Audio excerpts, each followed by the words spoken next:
গ্রাম্য কথা চ্যানেলে আপনাদের সবাইকে জানাই স্বাগত। আজকের বিষয় হচ্ছে তেঁতুল তলার খেজুর গুড়। আমাদের দেশে যে কয়েকটা ঋতু রয়েছে তার মধ্যে আমাদের বেশিরভাগ বাঙালিরই পছন্দের ঋতু হলো এই শীতকাল। আর শীত শব্দটা শুনলেই প্রথমেই মনে আসে খেজুর গুড়ের কথা, যা বাঙালির নানান মিষ্টি তালিকার তো বটেই, ঐতিহ্যেরও অনেকটা অংশ জুড়ে রয়েছে। তাই খাদ্যরসিক বাঙালির কাছে খেজুর গুড়ের গুরুত্ব অনেকখানি। এই গুড়ের স্বাদ ও গন্ধ দুটোই মন মাতানো। এ হচ্ছে শীতকালের এক অমূল্য উপহার। গ্রামে কুয়াশায় ঢাকা শীতের সকালে অনেকেরই ভিড় জমে এই খেজুর বাগানে। কেউ আসে খাঁটি খেজুর গুড় কিনতে, আবার কেউ বা আসে খেজুরের রস খাবার জন্য। তবে শুধু মানুষ না, অনেক পাখি এবং নানান ক্ষুদ্র প্রাণীরাও এর স্বাদ উপভোগ করে। সারা বছরের মোটে 3 মাস এই গুড় পাওয়া যায়, তবে খাঁটি গুড় বেশ কয়েক মাস অবধি সংগ্রহ করে রাখা যায়। কিন্তু এই সুস্বাদু আর মিষ্টি খেজুর গুড় তৈরি করাটা খুব একটা সহজ কাজ নয়। পারদর্শী লোকের হাত এবং অনেক পরিশ্রম লাগে প্রথমে কাঁটায় ভরা জঙ্গল সাফ করে রস সংগ্রহ করতে এবং তারপর সেটা থেকে গুড় তৈরি করতে। আজকের এই ভিডিওটি শেষ অবধি দেখুন এবং ভিডিওটি ভালো লাগলে চ্যানেলটি সাবস্ক্রাইব করে আমাদের সঙ্গে থাকুন।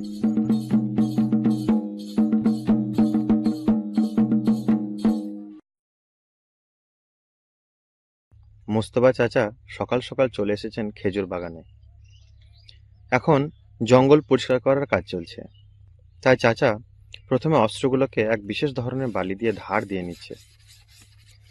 এই কাজের জন্য ছুরির তীক্ষ্ণ ধার হওয়াটা খুব জরুরি, এবং তাই ছুরিগুলোকেও বানানো হয়েছে বিশেষ বিশেষ কাজের জন্য। কাজ হবে না, নিজের লোক না থাকলেও কাজ হবে না। প্রায় সারা বছরই এই খেজুর বাগানগুলো জঙ্গল হয়ে থাকে। খেজুর কাঁটা খুব ধারালো হয়, তাই খুব সাবধানে এগুলোকে কাটতে হয়। আমরা এই ভিডিওতে কিভাবে খেজুর রস সংগ্রহ করা হয় এবং তা থেকে গুড় তৈরি করা হয় তা পুরোটাই দেখাবার চেষ্টা করেছি।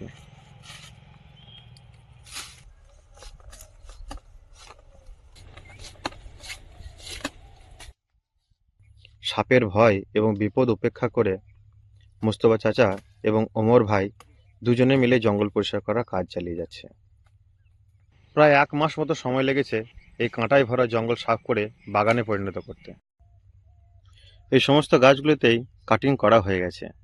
এটি হলো খেজুর রস সংগ্রহের এক বিশেষ পদ্ধতি। এই খেজুর রস অত্যধিক মিষ্টি, তাই ইতিমধ্যেই পিঁপড়ের দল খেজুর রসের স্বাদ নিতে শুরু করেছে।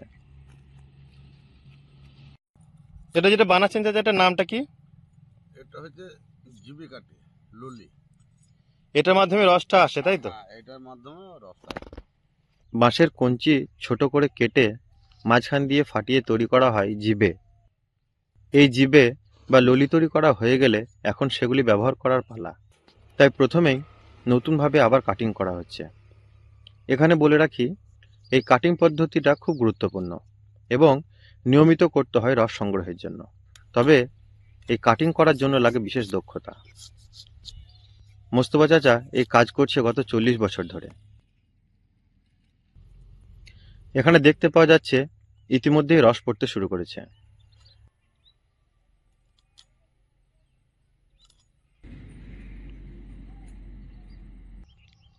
শীতের সঙ্গে আবার এই রসের সম্পর্ক বড়ই অদ্ভুত। খুব শীত না পড়লে কিন্তু এ রস ভালো হবে না। এমনকি রোদ ঝলমলে আবহাওয়া না হলে রসের মান কমে যায় এবং স্বাদেরও পার্থক্য ঘটে। এসবের পাশাপাশি চুলো তৈরি করার কাজও শেষ। তবে এটা কোনো সাধারণ চুলো না, এটি বিশেষভাবে বানানো হয়েছে রস ফুটিয়ে গুড় তৈরি করার জন্য। কুমোর পাড়া থেকে আনা হয়েছে অনেক কলসি বা পেলে। এখন এই কলসিগুলোকে পাকিয়ে নেওয়া হচ্ছে।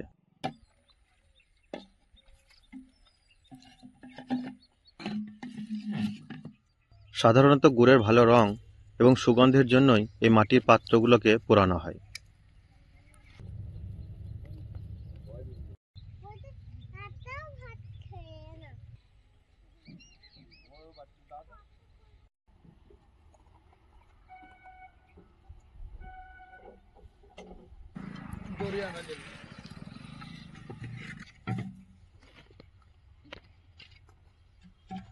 তিনশো থেকে 350 খেজুর গাছ রয়েছে এই বাগানে। তবে এখনো অবধি 180টা মতো খেজুর গাছ প্রস্তুত করা হয়েছে রস সংগ্রহের জন্য। বাঁ হাতে।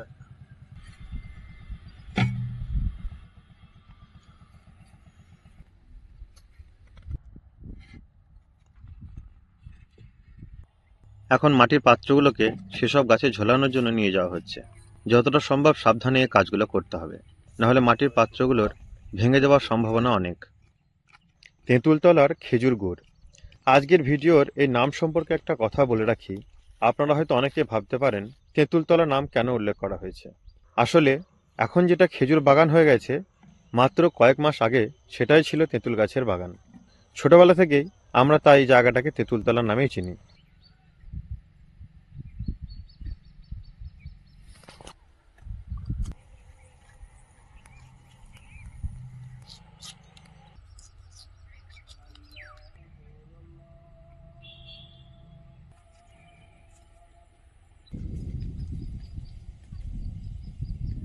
মোস্তফা চাচা এবং ওমর ভাই মিলে এখন গাছগুলিতে মাটির পাত্রগুলোকে ঝুলিয়ে দিচ্ছে।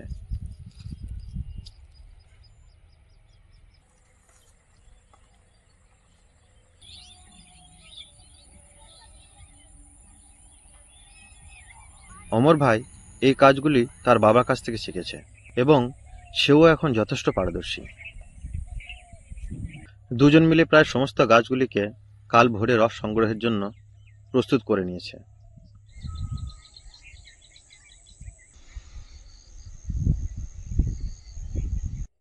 শুনেছি একসময় গ্রামের দিকে চিনি পাওয়া যেত না, শুধু গুড় পাওয়া যেত।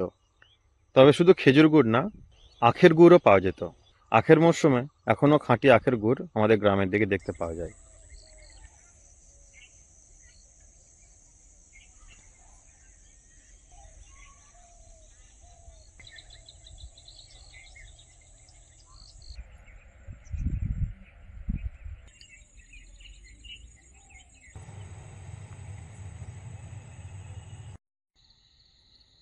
আজ ভোরে আমি যখন সেখানে পৌঁছালাম, তখন দেখি চাচা এবং অমর ভাই দুজনে মিলে রস নামাতে শুরু করেছে।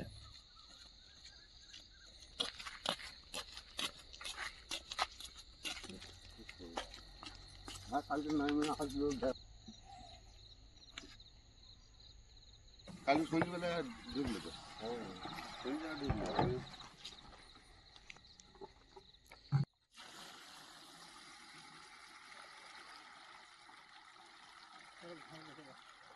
এখন রস এনে এই ড্যাকের মধ্যে জমা করা হচ্ছে। তবে এখনো অনেক গাছে রস নামানোর কাজ বাকি আছে, তাই অমর ভাই চটপট সে কাজগুলি করার চেষ্টা করছে।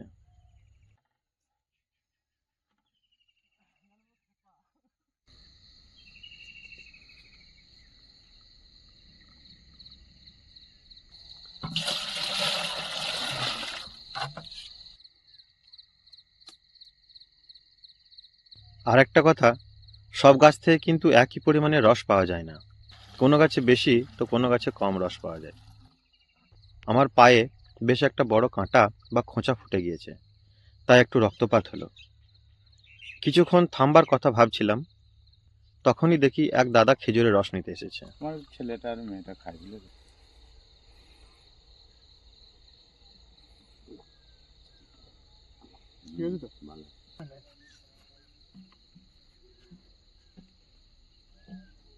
এখনো সেভাবে রাস্তায় লোকজন দেখা যাচ্ছে না।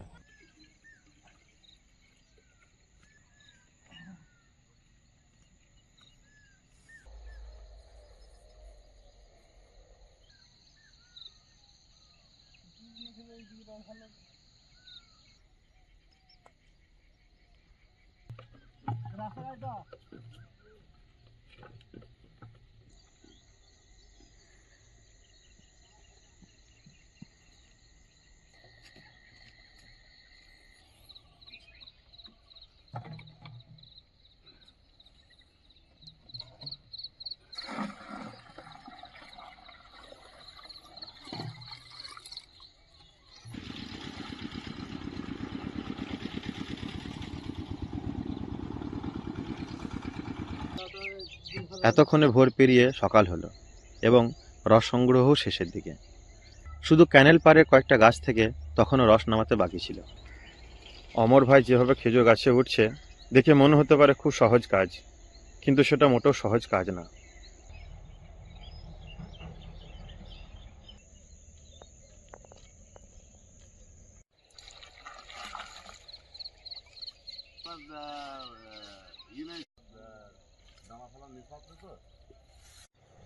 এখানে প্রতিদিন অনেক মানুষ আসে খেজুরের রস খাওয়ার জন্য, তাই কিছু রসের পাত্র রেখে দেওয়া হলো। আমাকেও দেওয়া হলো এক গ্লাস খাঁটি মিষ্টি রস, যা স্বাদ ছিল সত্যি অসাধারণ।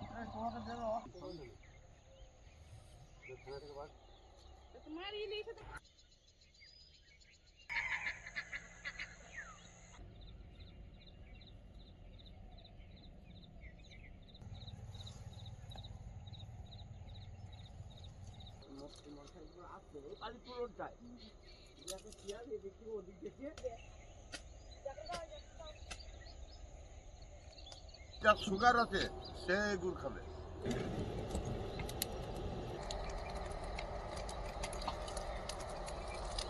এই গুড় তৈরি হতে সময় লাগে প্রায় 4 থেকে 5 ঘন্টা। প্রচুর জ্বালানি ব্যবহার করা হয় এই রস তৈরির কাজে।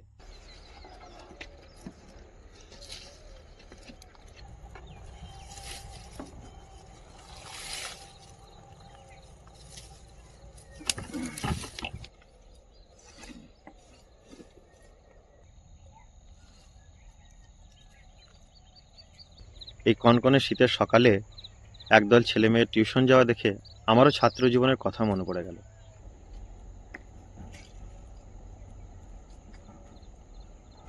রস ফুটতে শুরু করেছে। এই রসের সুগন্ধে চারিদিক ভরে গেছে।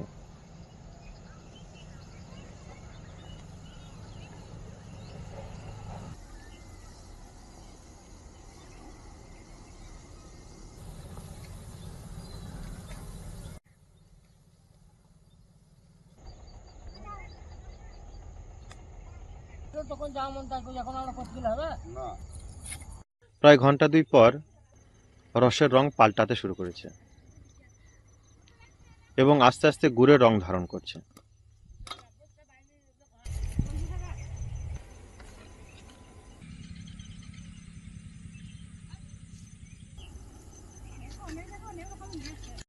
এবং আরও প্রায় 2 ঘন্টা পর দেখা গেল গুড় তৈরি প্রায় শেষের দিকে। বড় হয়ে পরে কুতু আর আমি এক জায়গায় না ভাই, কুতু মাছ আজ ছোট্ট কুতুব এসেছে তার বাবা এবং দাদুর কাজ দেখতে।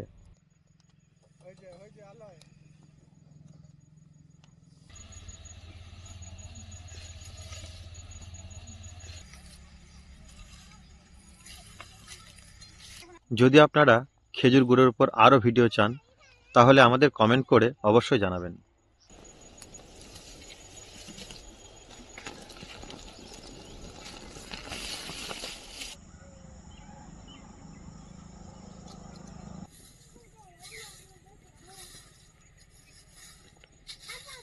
গুড় এখন প্রায় হয়ে এসেছে।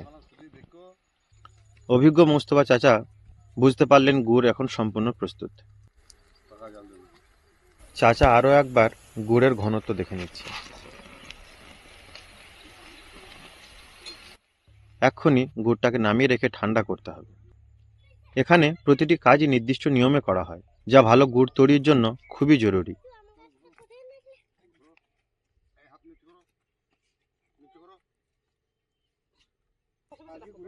নির্ভেজাল এই গুড় শুধুমাত্র রস ফুটিয়েই তৈরি করা হয়।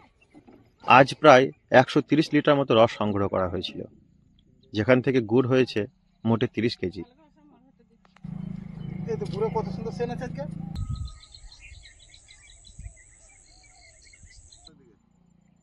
যদি কেউ এই গুড় কিনতে চান তাহলে অবশ্যই কমেন্ট করে জানাবেন।